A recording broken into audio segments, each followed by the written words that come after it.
What does it benefit a man to gain the whole world and lose his soul? So I'll take it again. I want us to read Matthew 16,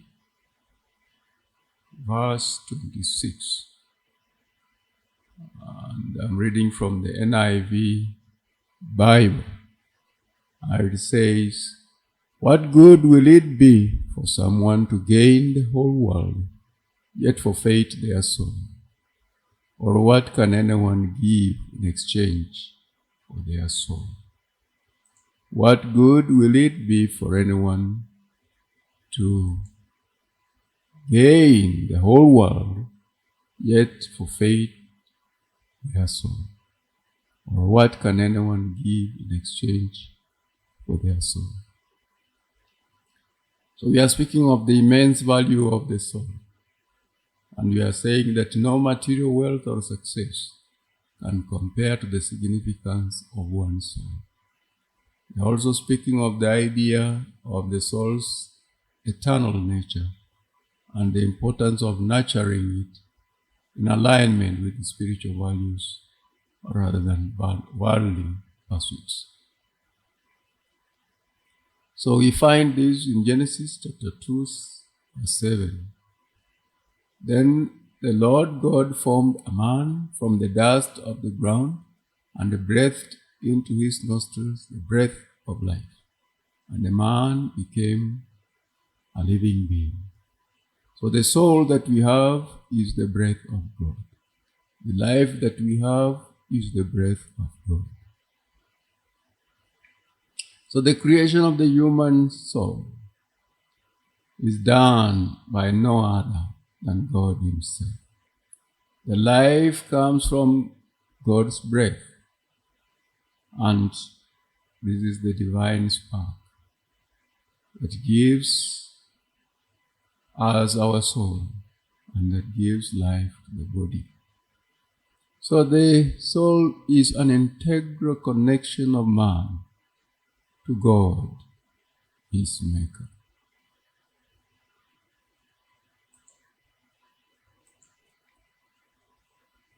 So you may have heard of the discussion between spirit and soul. And sometimes you find they are connected concepts, they are intertwined. And sometimes you find they have different meanings when you meet people with different cultural, religious, and philosophical backgrounds. But in general, souls is seen as the eternal, immaterial essence of a person. It is thought to house an individual's consciousness, emotions, thoughts, and identity. I've said this on many occasions, and I think many people do not necessarily listen because the concepts appear early. But we need to understand that we have a soul, and this soul is the essence of who we are.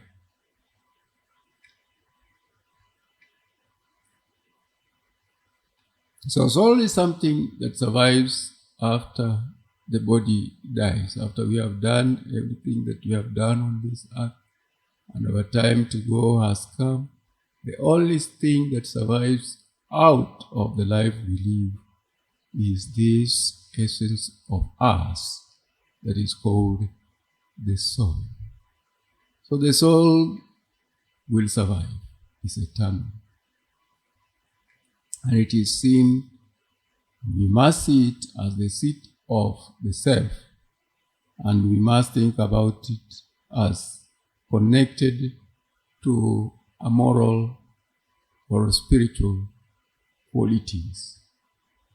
Now, if we need to see the spirit from its own perspective, then we may consider it as the animated force or a breath of life within a person. The spirit can be seen as the divine or cosmic essence that connects individuals to a higher power or the universe. So the spirit is in the person, but is external to the person. So unlike the soul, which is tied to the personal self, the spirit may be viewed as more universal, transcendent, or connected to a divine source. So if you can just think of the spirit as that energy that is around you, in you, and connecting you, surrounding you, and a spiritual and divine force that animates your life in the spiritual sense. So you may use these terms interchangeably, but they are distinct. And in Christianity, the soul is seen as the eternal essence of a person, and the spirit is seen as part of the person that connects with God.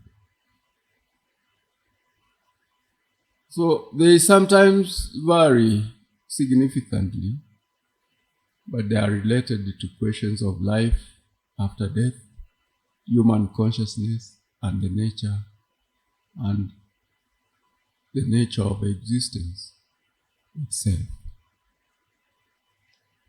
So we have talked of the essence of a person, and we have said this refers to the core qualities, values, and traits that defines who we truly are, often beyond surface level characteristics. The essence of a person comprises or encompasses their character, our personality, our beliefs, our inner motivation. And the essence of a person shapes how we interact with the world and others. These essences include qualities like empathy, kindness, resilience, creativity, integrity, or a sense of purpose. And essence is the deeper, authentic part of an individual that remains relatively stable even as external circumstances or appearances change. In essence, therefore, it is the soul or the fundamental nature of a person that speaks to their true identity and essence. Now, we have referred to an individual's consciousness, and by this we mean the awareness of a person about themselves and their surroundings, encompassing thoughts, what they think, their perceptions, emotions, and experiences. It is the state of being aware of and able to think about one's own existence. It is also the ability to engage with the world mentally, emotionally, and physically. So consciousness is a topic I've talked about most of the time whenever I've had to think about our society and our individuals. I've always talked about consciousness at different levels: individual level, society level, national level, and the consciousness, the cosmic consciousness. And you find that wherever I've related to this, it is about the soul and the spirit. So without the soul and the spirit, then it is impossible to have a consciousness, I would guess. And all my conversations that I've had about consciousness always relate to this idea as core. So consciousness allows a person to reflect on their past, to anticipate their future, and make choices based on personal desires, values, and reason. So you may have the ability to classify or group consciousness as self-awareness, that's the recognition of one's identity and existence, as perception, how a person experiences the world through the senses, and interprets those experiences. You may think of consciousness as thoughts and reasoning, the internal dialogue, problem solving, and decision-making processes that shape one's behavior and understanding. You may think of consciousness as emotions, the responses that we make to events and situations, and which shape the individual's perspective. You may think about consciousness as memory and recall, the ability to retain and access information from past experience that inform one's present reality. So you can see this in philosophical or psychological terms. And the consciousness can also involve questions about the nature or subjective experience, what it means to be in the world, and the relationship between mind and body. So there are many theories, and some propose that consciousness is a product of neural processes in the brain, while others delve into deeper metaphysical or spiritual considerations. So essentially then, consciousness is the lens through which an individual experiences life and makes sense of their existence. Sometimes when we use many words and introduce many concepts in these social constructs, then it becomes impossible for some people to follow up the conversations. But these are simple conversations. And if we engage our thinking, and in time we get to find it's very easy to appreciate some of these ideas. Then there is something that we have talked about, the spirit as being the cosmic essence. Therefore, I want to relate to cosmic essence also. So cosmic essence refers to the fundamental or all-encompassing force of energy. And I did say, just think about the spirit as that animating energy, the energy that gives you the power, that motivates you, that drives you, that urges you, within you, around you, and in the cosmos, to be and to do what you are, and that connects you to that greater being that is just outside yourself and the things that you know and the things that you are involved in. That is spiritual. This is the essence we are talking about as cosmic essence. So it is the all-encompassing force or energy that connects and sustains the universe. And we often perceive it as a source of life, creation, and existence. It is sometimes viewed as the underlying truth or the universal principle that transcends individuals, that transcends matter, that it transcends time. And in different spiritual and philosophical or even scientific traditions, cosmic essence can be interpreted in various ways. But typically, it just involves the idea of interconnectedness, unity, and the interconnected nature of all things in the universe. So we have always had that animated discussion about spirituality. Part of the way of summing spirituality is through interconnectedness of this cosmic essence. Because if we understand the cosmic essence, then we understand spirituality.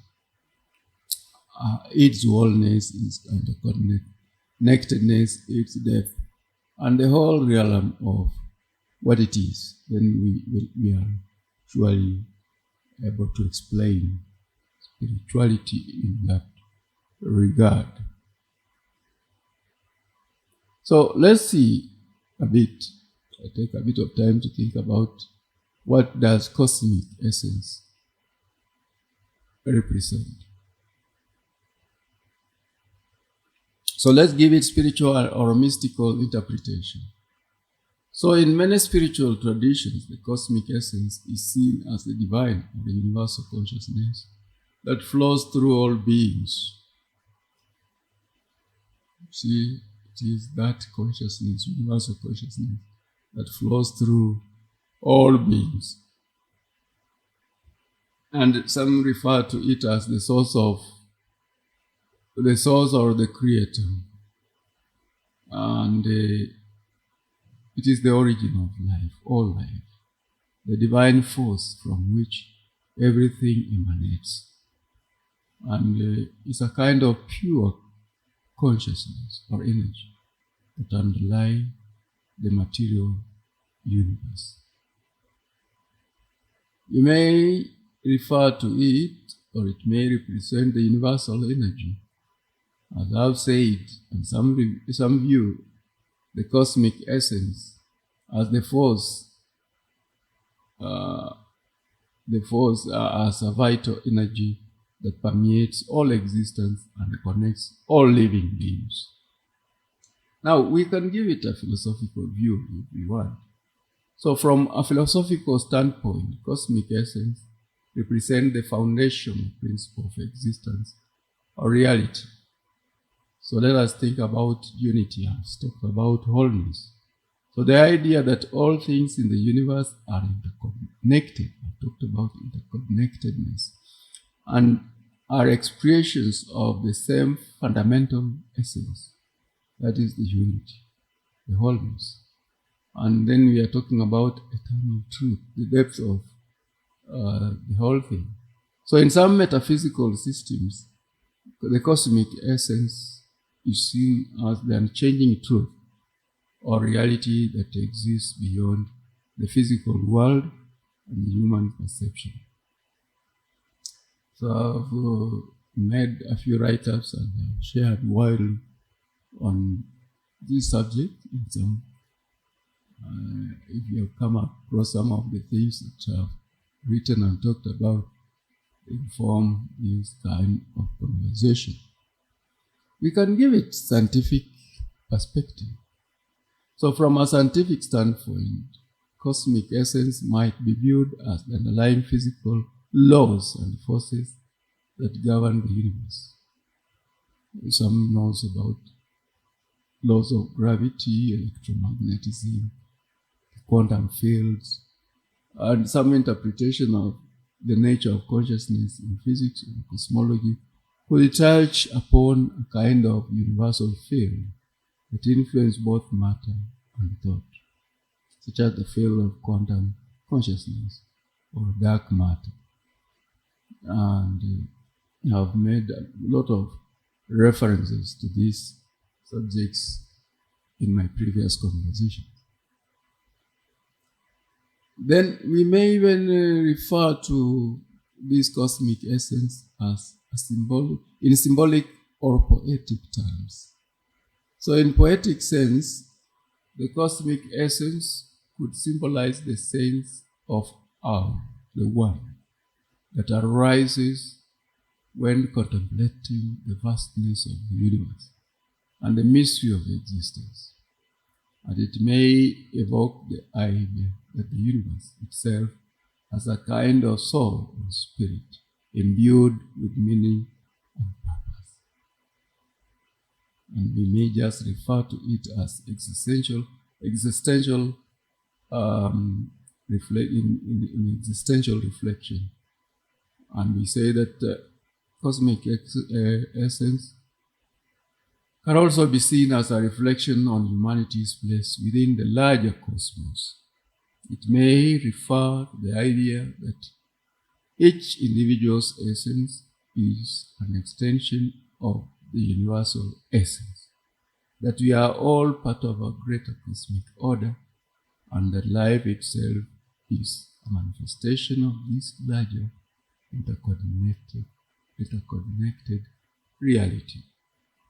So cosmic essence can be interpreted in various ways, but it is at its core is often about understanding the deeper interwoven nature of the universe, where everything is connected and part of infinite unified reality, that unified world.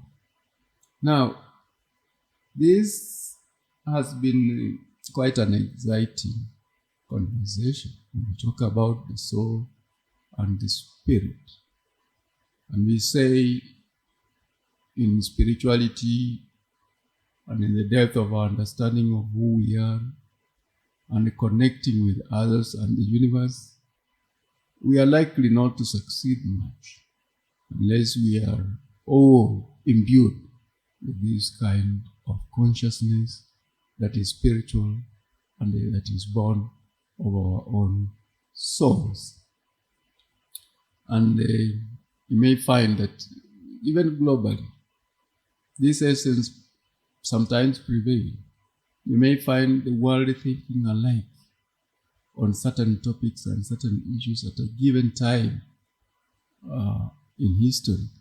That the world and human consciousness seems to merge, and people seem to agree almost.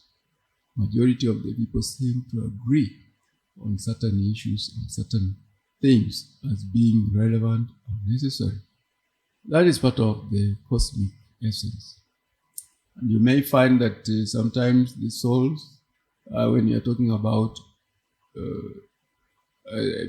things being aligned truly to that strong and spiritual force, then you find by the nature of the alliance, then you have differences in cognition, that our consciousness, based on our levels of alignment to the greater powerful force, and I say God here, separates us also, because when our souls are aligned in this spiritual reality to a given kind of consciousness, then we become separate. We move away from other kind of consciousness. So consciousness becomes grouped also. So there are people who are attached to certain forms of consciousness because of how closely aligned they are with the greater force. In this case, their maker, whom we have said is the source or the creator. So when you look at that, then you find there are differences in our understanding and our perceptions and our appreciation of reality as we go through life. And this is expected. So we need to appreciate this kind of reality in order for us to know our places in society and in the whole cosmos, and how we relate to all these things. I want to leave it there so that we can pick it up in our later conversation.